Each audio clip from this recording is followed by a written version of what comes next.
Welcome to Dexters classes. मैं जसबी। भारत दुनिया का चौथा सबसे बड़ा रेल नेटवर्क है और 2019 के अनुसार भारतीय रेलवे की वर्तमान लंबाई लगभग 68,000 किलोमीटर है और आने वाले समय में भी सरकार इसकी जो लंबाई है उसको बढ़ावा देने की कोशिश कर रही है। और एक सरकारी आंकड़ों की यदि हम बात मानें तो ये कहा जाता है कि भारतीय रेलवे को अगले 12 सालों में 50 लाख करोड़ रुपए की ज़रूरत होगी ताकि ज़्यादा से ज़्यादा भारतीय रेलवे का जो नेटवर्क है उसको फैलाया जा सके, छोटे छोटे ग्रामीण कस्बों को भी भारतीय रेलवे से जोड़ा जा सके।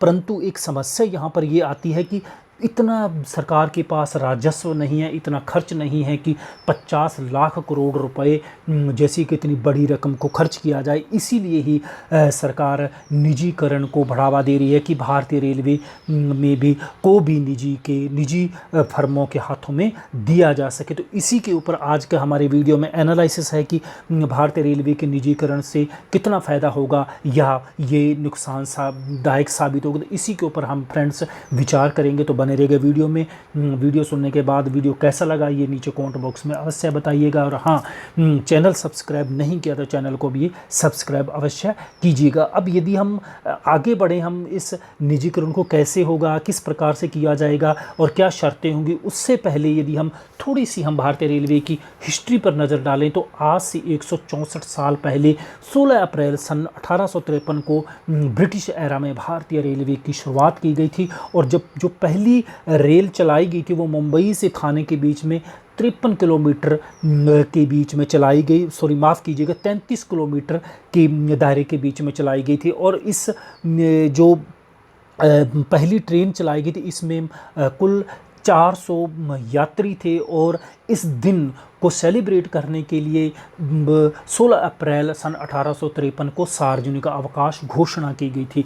तो ये तो होगी थोड़ी सी हिस्ट्री। लेकिन अब हिस्ट्री से वर्तमान में आए तो तब से लेकर अब तक, स्थापना से अब तक, ये जो भारतीय रेलवे के जो रखरखाव की बात करें, जो कंट्रोल की बात करें, नियंत्रण की बात करें, वो हमेशा केंद्र सरकार के हाथों में रहा। और कल तक क्या होगा कि एक इसका अलग से भी सालाना बजट घोषित किया जाता था। लेकिन अब वर्तमान में जो केंद्र सरकार है वो आजकल आम बजट और रेलवे बजट को एक साथ ही घोषित करती है। तो ये तो हम बात करें हिस्ट्री की। लेकिन अब हमारा जो विषय है वो ये है कि भारतीय रेलवे का जो ये निजीकरण है वो किस प्रकार किया जाएगा, क्यों किया जाएगा। तो यदि हम किस प्रकार हम बात करें तो देखिए, भारतीय रेलवे का जो निजीकरण है वो 109 रूट्स पर 151 नई जो ट्रेनें चलाई जाएंगी उनको प्राइवेट पार्टीज को, उन्हीं के लिए ही प्राइवेट पार्टी को आमंत्रित किया गया। यानी कि जो वर्तमान में यदि हम बात करें तो कुल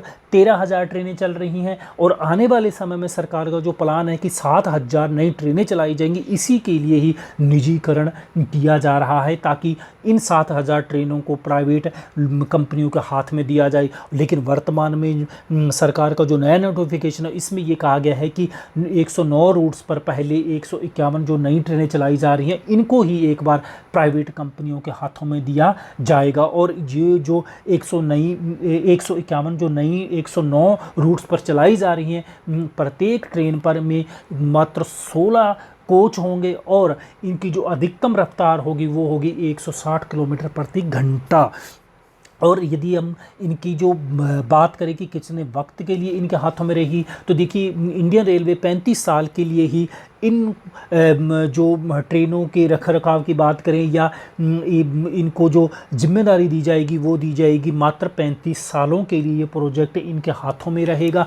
और यदि आप इनके कर्मचारियों की बात करें, ड्राइवर की बात करें या गार्ड की हम बात करें तो ये कंप्लीटली सारे के सारे होंगे भारतीय रेलवे के कर्मचारी होंगे। और इनके बदले में और इन कर्मचारियों की सुविधा सेवा के बदले में भारतीय रेलवे को इन प्राइवेट कंपनियों को एक निर्धारित राजस्व देना होगा। और इसके अलावा माल ढुलाई शुल्क देना होगा। इसके अलावा जितने भी भारतीय रेलवे के जो एसेट्स है, संपत्तियां हैं, वो जो यूज करेंगी ये प्राइवेट कंपनीज, तो उनके बदले में उन्हें भी ये भारतीय रेलवे को शुल्क देना होगा। तो ये व्यवस्था होगी, ये प्रक्रिया होगी निजीकरण की।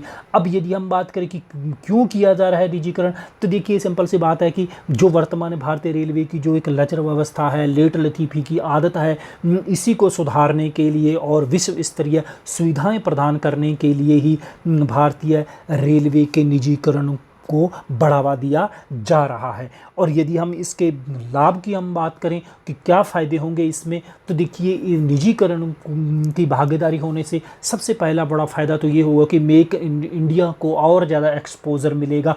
यानी कि वर्तमान में जितनी भी ट्रेन बन रही है वो तो मेक इन इंडिया के तहत बन रही है, लेकिन जब प्राइवेट सेक्टर इसमें कदम रखेगा तो इसमें क्या होगा कि मेक इन इंडिया को और ज़्यादा बढ़ावा मिलेगा। मेक इन इंडिया के तहत और ज़्यादा से ज़्यादा ट्रेन बनेगी, ताकि हमारा जो ये इनिशिएटिव है इसको और ज़्यादा बढ़ावा दिया जा सके। इसके अलावा यदि हम रख रखाव की बात करें तो इसमें क्या होगा, रख रखाव का सबसे बड़ा फ़ायदा ये होगा, इसमें गुणवत्ता आएगी। क्योंकि जो निजी क्षेत्र है वो जब इसको अपने हाथ में लेगा तो वो एक विश्व स्तरीय गुणवत्ता देगा, ताकि ज़्यादा से ज़्यादा यात्रियों को अपनी ओर आकर्षित किया जा सके। और फिर तीसरी बात यहाँ पर आती है कि समय की सबसे बड़ी जो ये बात होगी वो उसमें इम्प्रूवमेंट होगा। क्योंकि आज वर्तमान में क्या होता है कि जितनी भी सरकारी ट्रेन हैं, कर्मचारी हैं, ये क्या है कि लेट ज़्यादा से ज़्यादा ट्रेन को करते हैं ताकि हमारा ओवर टाइम हो। तो इसमें क्या होगा कि फिर इनको क्या होगा कि प्राइवेट के हाथों में जाने से क्या होगा कि फिर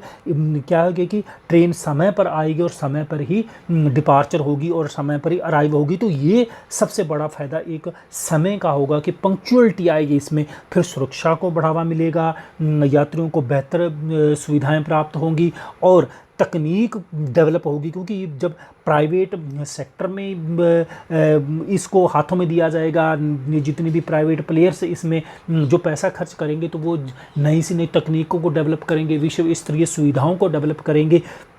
इससे क्या होगा कि जितनी भी जो यात्री हैं वो ज़्यादा से ज़्यादा इसके प्रति आकर्षित हो सकें। और तीसरी बात यहाँ पर यदि एक और बड़ी बात यह है कि निजीकरण से रेल की संख्या में बढ़ोतरी होगी और वो ऐसे ऐसे क्षेत्रों में भी ट्रेन को संचालित करेंगे जहाँ पर अभी तक रेलवे सुविधा नहीं मिली, क्योंकि उनका फ़ायदा होगा ज़्यादा से ज़्यादा लाभ कमाना। अब यदि हम नुकसान की बात करें, इसके विरोध में क्या तर्क दिया जा सकता है, इसके विरोध में सबसे बड़ा तर्क तो यही है कि सरकारी नौकरियां खत्म हो गई। आज आप देखते होंगे कि जो जितनी भी रेलवे यूनियन के कर्मचारी हैं वो आए दिन हड़ताल करते हैं, सरकार को नोटिफिकेशन देते हैं। उनकी सबसे पहली मांग यही होती है कि निजीकरण से क्या होगा कि सरकारी नौकरियां खत्म होगी, इससे बेरोजगारी बढ़ेगी।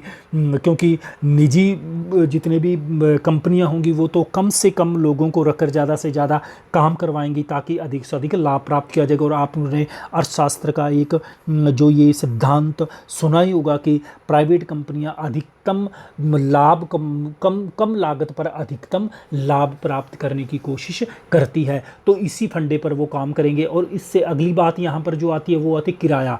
देखिए इससे क्या होगा कि लोग ये कह रहे हैं कि इससे किराए में बढ़ोतरी होगी। किराए में बढ़ोतरी होने से जो गरीब और मध्यम वर्ग है इसके ऊपर सबसे ज़्यादा मार पड़ेगी। क्योंकि आज सबसे ज़्यादा यदि वर्तमान में भारतीय रेलवे की बात करें तो इसमें आम जन है, गरीब लोग ही सबसे ज़्यादा सफ़र करते हैं। और फिर ये तो हुआ इसके जो नुकसान की हम बात करें। और इसके अलावा इस अंत में हम इसी बात से इस वीडियो को ख़त्म करते हैं कि देखिए रेलवे के जो निजीकरण की यदि हम बात करें, इसके परिणामों पर हम जाएं कि इसके निजीकरण से क्या नुकसान होगा, क्या फ़ायदा होगा, क्या परिणाम निकलेंगे, तो इससे यही अंत में हम इसी परिणाम पर पहुँचते हैं कि सरकारी और निजी स्कूलों की जो वर्तमान में परिणाम है, देखा होगा कि सरकारी स्कूलों में कहा जाता है कि सुविधाएं नहीं हैं, पढ़ाई नहीं है, और निजी स्कूलों में ये कहा जाता है कि पढ़ाई तो अच्छी है लेकिन फ़ीस बहुत ज़्यादा है।